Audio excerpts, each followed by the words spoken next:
Salut, c'est Liliade pour une nouvelle vidéo incroyable sur One Piece. Aujourd'hui, on est en pleine théorie que j'ai faite dans ma douche et là, je vais essayer de te la faire retranscrire dans une vidéo. Ça va pas être génial. En vrai, si, ça peut être intéressant, mais ça se trouve, tu vas me dire, mais c'est quoi cette théorie? Elle marche pas du tout. En tout cas, ça concerne le fruit de Barbe Blanche et maintenant le fruit de Barbe Noire. Sombre merde. J'espère que vous allez kiffer parce que j'ai pris du plaisir à la faire. Donc, c'est parti. Alors, en vrai, cette théorie, elle est hyper farfelue, mais je me suis basé sur une seule base. Le monde de One Piece est étrange.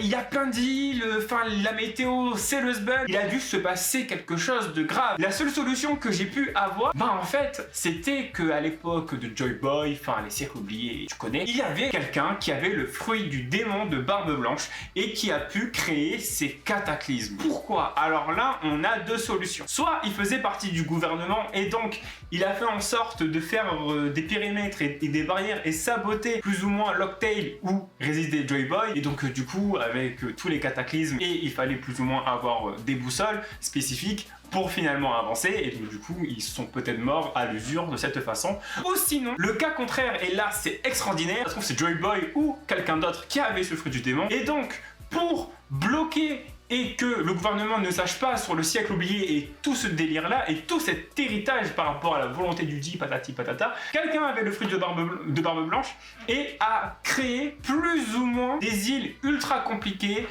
et ensuite, fur et à mesure avec le temps, c'est devenu encore plus compliqué. Ça se trouve, c'est lui qui a créé Red Line avec le fruit du démon de Barbe Blanche. C'est ultrament possible. Parce que on rappelle, le fruit du démon de Barbe Blanche, c'est pour créer des ondes. Et limite, il peut faire des ondes sismiques, des tsunamis, des volcans, et même limite recréer une île.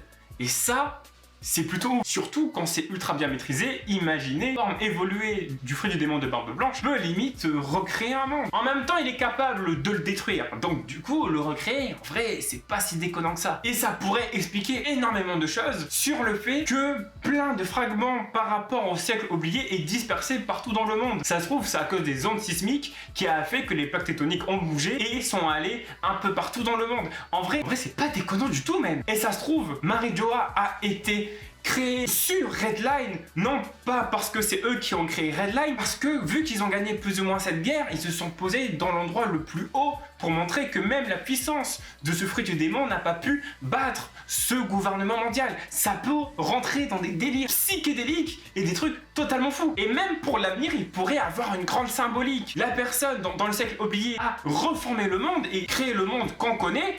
Mais avec Barbe Noire, ça pourrait être l'inverse. Le mec va essayer carrément de tout détruire et détruire le monde. Waouh, c'est clairement possible. Ça se trouve, dans l'arc Marijoa, Barbe Noire va détruire Redline. Mais Luffy va plus ou moins détruire l'île Zone Poissante pour que eux s'évadent des débris que Barbe Noire va lancer et déclencher. Parce que quand même, Redline, c'est vraiment un bloc de pierre assez hallucinant. Et là, tu pourrais avoir un parallélisme ultra glauque, mais ultra hippie, entre l'ancien possesseur du fruit du démon, celui-là qui est là maintenant. Ça pourrait être totalement dingue. Et ça marche en fait dans les deux côtés. Si ce mec faisait partie du gouvernement du siècle oublié, il a pu créer tout ça, et la personne qui va le détruire, ça sera Marshall D. Teach. La chose qui pourrait être encore plus hallucinante, c'est l'ancêtre de Teach. Et là, truc de dingue!